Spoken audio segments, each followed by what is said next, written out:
여호와께서 모세와 아론에게 말씀하여 이르시되 내가 네게 기업으로 주는 가나안 땅에 너희가 이를 때에 너희 기업의 땅에서 어떤 집에 나병 색점을 발생하게 하거든 그 집 주인은 제사장에게 가서 말하여 알리기를 무슨 색점이 집에 생겼다 할 것이요 제사장은 그 색점을 살펴보러 가기 전에 그 집안에 있는 모든 것이 부정을 면하게 하기 위하여 그 집을 비우도록 명령한 후에 들어가서 그 집을 볼지니 그 색점을 볼 때에 그 집 벽에 푸르거나 붉은 무늬의 색점이 있어 벽보다 우묵하면 제사장은 그 집 문으로 나와 그 집을 이래 동안 폐쇄하였다가 이래 만에 또 가서 살펴볼 것이요 그 색점이 벽에 퍼졌으면 그는 명령하여 색점 있는 돌을 빼내어 성 밖 부정한 곳에 버리게 하고 또 집안 사방을 긁게 하고 그 긁은 흙을 성 밖 부정한 곳에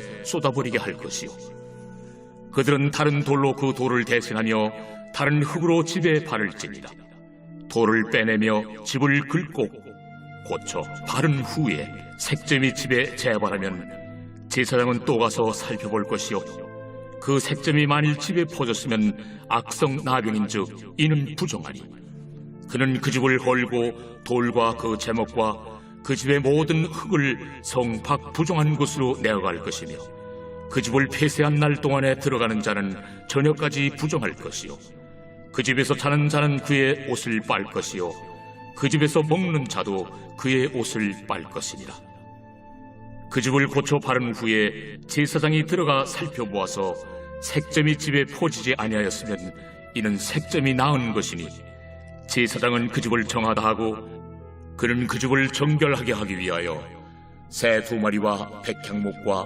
홍색 실과 우슬초를 가져다가 그 새 하나를 흐르는 물 위 질그릇 안에서 잡고 백향목과 우슬초와 홍색 실과 살아있는 새를 가져다가 잡은 새의 피와 흐르는 물을 찍어 그 집에 7번 뿌릴 것이요 그는 새의 피와 흐르는 물과 살아있는 새와 백향목과 우슬초와 홍색 실로 집을 정결하게 하고 그 살아있는 새는 성 밖 들에 놓아주고 그 집을 위하여 속죄할 것이라 그러면 정결하리라 이는 각종 나병 환부에 대한 규례니 곧 옴과 의복과 가옥의 나병과 돋는 것과 뾰루지와 색점이 어느 때는 부정하고 어느 때는 정함을 가르치는 것이니 나병의 규례가 이러하니라.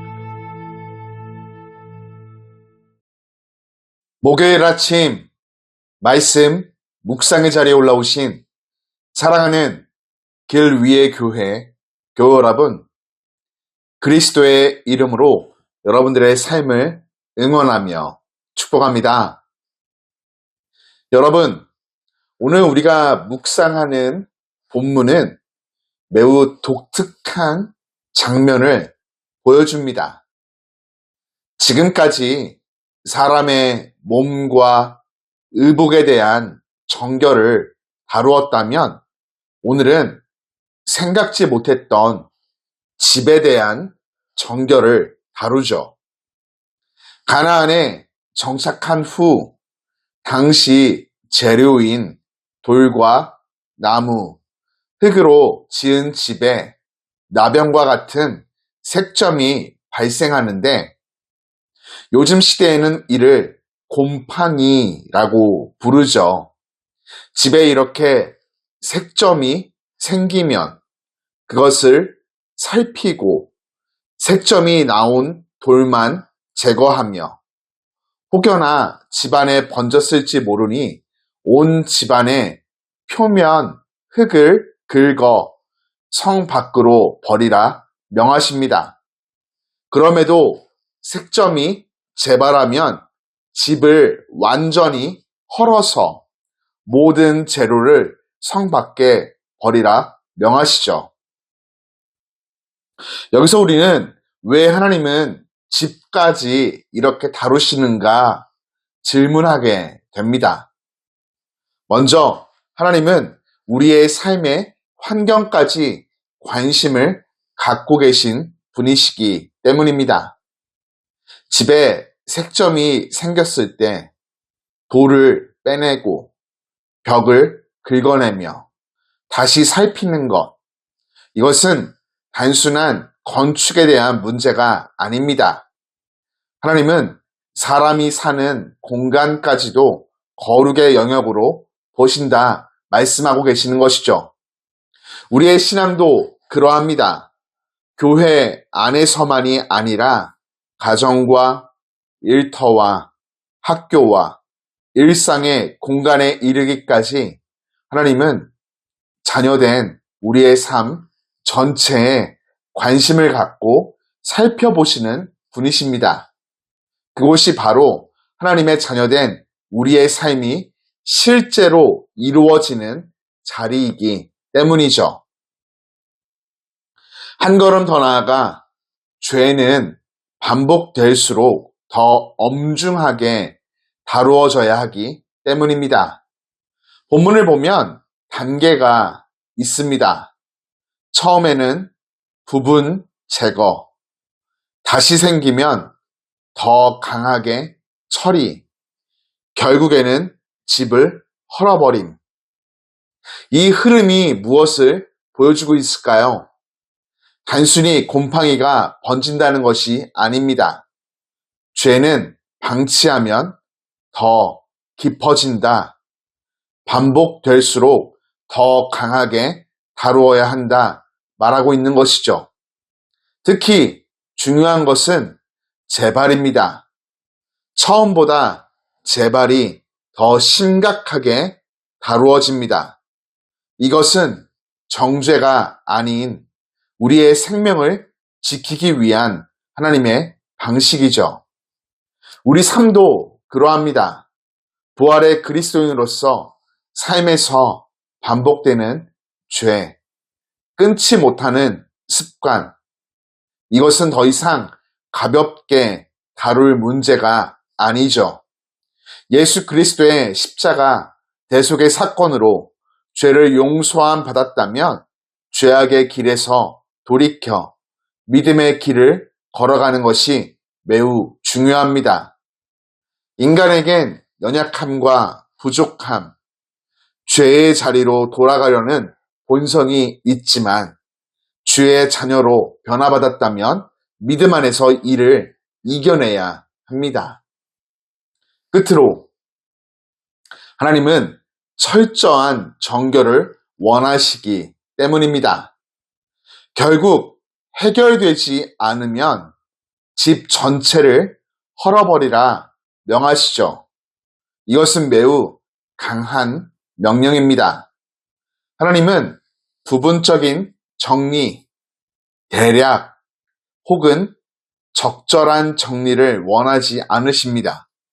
철저한 정결, 우리의 전부를 거룩하게 하시기를 원하시죠. 이는 우리에게 큰 도전이 됩니다. 우리는 죄를 적절히 관리하는 자가 아니라 철저하게 끊어내어 정결한 삶을 살아가야 하는 존재임을 기억하시기 바랍니다. 여러분, 오늘 본문을 이렇게 묵상하며 우리는 한계를 마주합니다. 우리는 스스로 삶 전체를 깨끗하게 할 수 없습니다. 그래서 복음, 예수 그리스도가 필요합니다. 예수 그리스도만이 우리의 삶을 근본적으로 새롭게 하실 수 있기 때문이죠. 단순히 부분적인 변화가 아니라 새로운 삶으로 이끌어 주시는 분이 바로 예수 그리스도이십니다. 하나님은 우리의 일부가 아닌 삶 전체를 정결하게 다루시기를 원하십니다. 그래서 하나님의 아들 예수 그리스도를 우리에게 보내어 주셨습니다. 이것이 은혜이죠. 이 놀라운 은혜를 얻음에 구체적으로 우리들 삶의 환경을 점검해야 하겠습니다. 내가 머무는 공간이 나의 신앙에 어떤 영향을 주고 있는가 점검하십시오. 이것이 내 신앙을 살리고 있는지 아니면 무너뜨리고 있는지 말이죠. 더불어 반복되는 죄는 가볍게 여기지 말고 십자가 앞으로 나아가 절연히 끊으십시오. 그리고 은혜를 베푸시는 하나님께 삶을 부분이 아닌 전체로 드리며 모든 영역에 정결함을 구하십시오. 하나님은 내 삶의 일부가 아닌 전체를 거룩하게 하시기를 원하십니다. 이것이 오늘 하나님께서 우리에게 요구하시는 하나님의 자녀된 삶입니다. 감사로 하루를 시작하게 하시는 하나님 아버지, 오늘도 우리를 말씀 앞으로 불러주시니 감사를 드립니다. 우리의 삶을 돌아볼 때 겉으로는 괜찮아 보이지만 속에서 번지고 있는 죄와 연약함이 있음을 이 아침 고백합니다. 주님, 부분적으로 가리는 삶이 아니라 우리의 전부를 주님 앞에 드리게 하옵소서. 반복되는 죄를 가볍게 여기지 않게 하시고 십자가 앞으로 가지고 나아가 끊어내는 믿음을 허락해 주옵소서.